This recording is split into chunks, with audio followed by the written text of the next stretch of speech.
It's time for another Dice Tower review with the Game Boy Geek. Hello my friends, it's the Game Boy Geek here. Today, we're going to be on a boat going towards an island.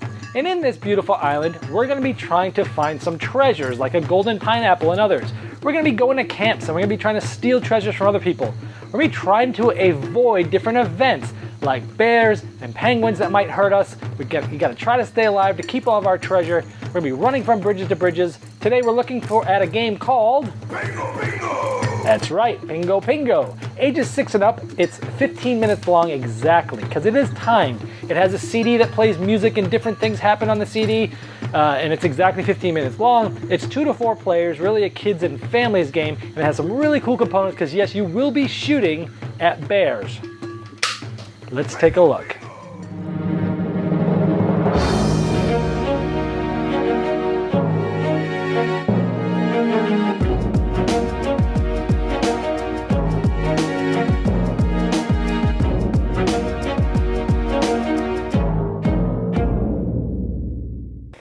PIngo comes with some really unique components. It comes with a gun that you'll be shooting darts at different things around the room.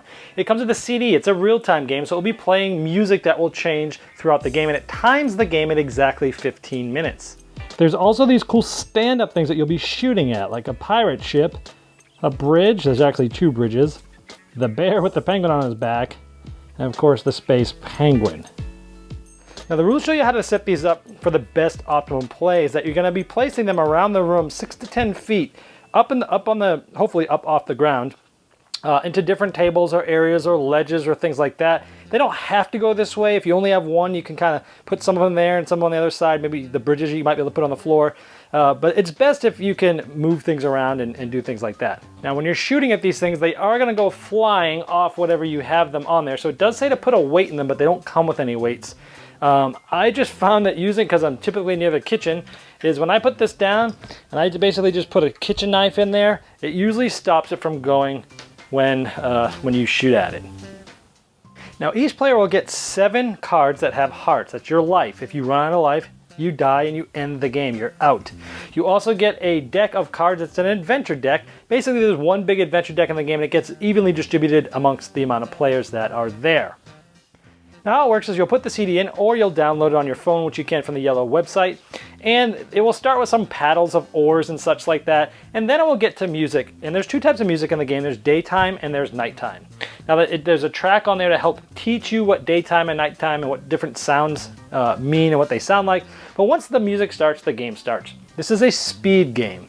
So the first person, whoever's turn it is, will flip over this card and they will actually put it in the middle of the table in front of everybody. I'm just going to put it here for the ease of the video, but you'd be putting it in the middle of the table so everybody can see it at the same time, and you flip it out from you so that everyone can see it at the same time. Now, there's different treasures that you're trying to get in the game. Let's take a closer look at these. Now that is a space penguin and this is a treasure. And as you can see, it's daylight. So if the music was daytime, whoever's the first person to tap this would get to put it in a face-up pile near their, basically their play area. And you can start collecting these face-up so people can see them. Now, there's another card that looks exactly like it, but if you notice very closely, there's some spiders there. So at the first flip, it looks like it's the same thing, but it's a trap.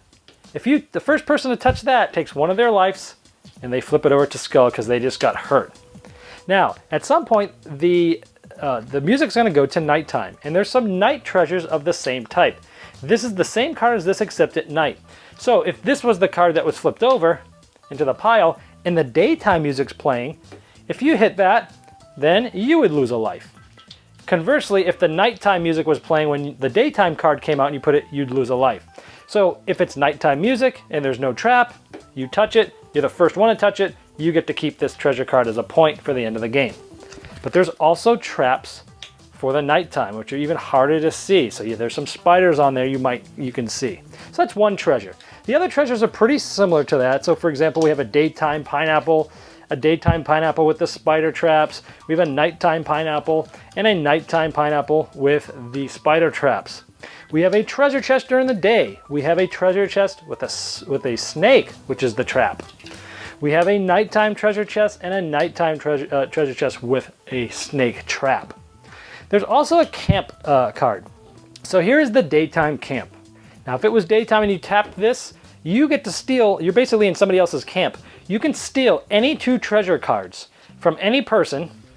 You can steal them both from the same person. Maybe he had 2 treasure cards. You could steal those from them and put them in your pile. Or you could steal one from one player, one from another player. That's the daytime. But there's daytime traps. This one has a little guy watching you and taking a picture of you stealing stuff. This one does not. It's very small to see, but it is there. And that's a trap. If you did that, you lose a life.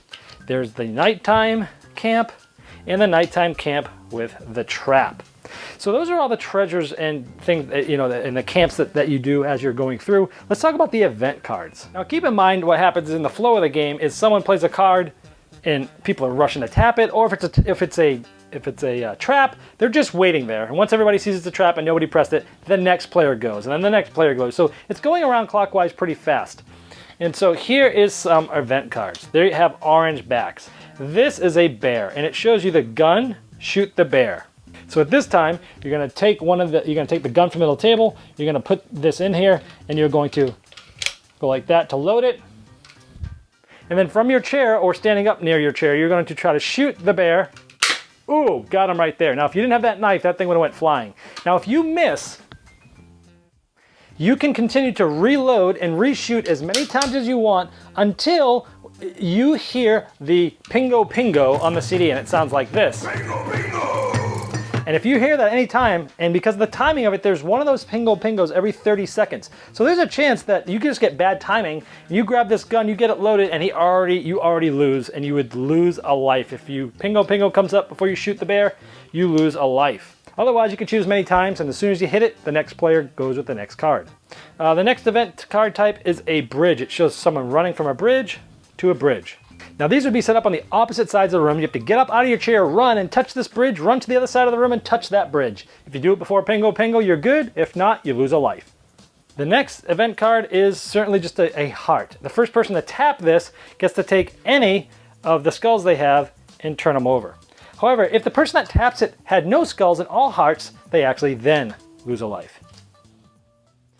And the next event card is you have to hit the space penguin, but you have to run and get to the ship and then shoot the space penguin. So now this would typically be on the opposite side of the room of this. So you'd run to one side of the room, you'd touch the ship because that's where he is. He's in the ship, you go there. Then you grab the gun, you load it up, and you're shooting at the space penguin to hit it before the Pingo Pingo. If you hit him before the Pingo Pingo, you're good. It's the next player's turn to reveal their adventure card. If not, you lose a life. Now the last type of event card is these penguins here. It shows you a bunch of cards and shuffling and distributing. Now remember, as these cards are going up in the middle of the table, there's going to be a pile that's started. Now when this is there, the person who revealed it has to put all these, let's say there's 4 players, he has to try to separate these into 4 piles before Pingo Pingo. If he does so, good, then he gives each of these people their pile and they put it under their adventure deck. So if this was my adventure deck, I would take the cards and I'd put it underneath. This keeps the game going without running out of cards, without having to stop the game to shuffle. It's actually a brilliant mechanic. Now, if you don't finish shuffling and dealing them out before Pingo Pingo, you lose a life. So now the game ends when the CD music stops and they start going away in the boat to off the island. And then what happens is, of course, as I told you before, if you had lost all your life, you're dead and you're out. But let's say I ended up with 2 life at the end of the game. You count up all your treasures. Now you can only have as many treasures as life that you have. So let's say in this case, I only had 1 life at the end of the game. But I have 4 good treasures. I only have 3 at the end of the game because you can only hold 3 for every life you have. Because you're not strong enough to carry all the treasure. So I only have 3. Now if I had a second life, I now have 4 because I can carry 3 for each. Whoever has the most treasures at the end is the winner. If it's tied, the player with the most life wins. If it's still tied, players take turns shooting at the target. The first person basically to not hit during that round when the other one does is the winner. All right, there's Pingo Pingo. I found this game to be a lot of fun. Played it with my nephew, who is 11 years old, and my sister-in-law, my dad. It's a lot of fun. I mean, there's a game, one of my favorite cooperative games called Escape the Curse of the Temple. You may have heard of this game before where you're frantically rolling dice. It's a cooperative game, but you're frantically rolling dice and it has this 10-minute soundtrack that's going on and bongos are going and different things are going and it really sets the mood and really gets you really stressed out and oh my gosh. And the CD on this game does the same thing. They get the bongos going daytime or nighttime. Those cards get flipped out. It's literally just it's really a speed game, right? I mean, you're flipping the cards over and you're gonna tap or not tap. Does it have a trap? Does it have not a trap? Is it day? Is it night? What music's playing? Is it the day music or the night music? I mean, you really would need to be the fastest one, but you can't mess up because there's gonna be enough of those event cards that come up that are gonna have you shooting at stuff. And sometimes, nature of the game, you're gonna draw an event card. It's gonna be the bear. And you're gonna draw the gun, you're gonna load it up, and then PIngo, PIngo, you know, it yells at you and you've lost. I mean, once in a while you're gonna get one of those things. So your life's gonna go down quickly in this game.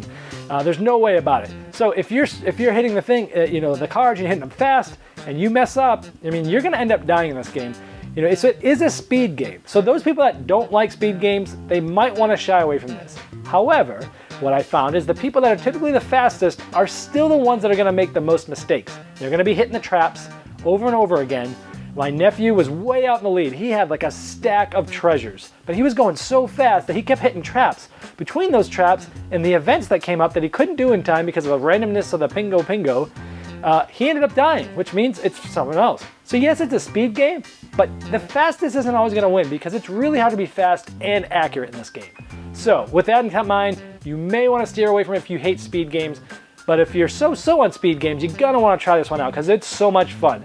You're setting the things up. Now I will say that probably the only biggest negative about this game is the setup, because if you don't have a large enough room where you're playing the game on the table and you have things set up 6 to 10 feet away, some on this side, some on that side, you know, if you don't have that area, the experience isn't gonna be as fun. Even if you have one shelved area that's 6 to 10 feet away, you could put both things that you're shooting at up there and one bridge, and put the other bridge and the other things down on maybe even the floor on the other side of the room. That will still work because you got to run and touch them, like the ship or the bridge, run and touch the other bridge, and you can just shoot in one way. So even if you have just one shelf that's 6 to 10 feet, I think it will still work. The more spread out, the more fun and interesting the game's going to be. That's going to be the biggest negative because not everybody has that room, especially in Europe where you know the houses tend to be a lot smaller if you're in a city. But if you have the right room for this game is a blast. You are shooting stuff, you're running around, you're laughing, you're sweating, you're stressful, you speed, you run, jump, shoot.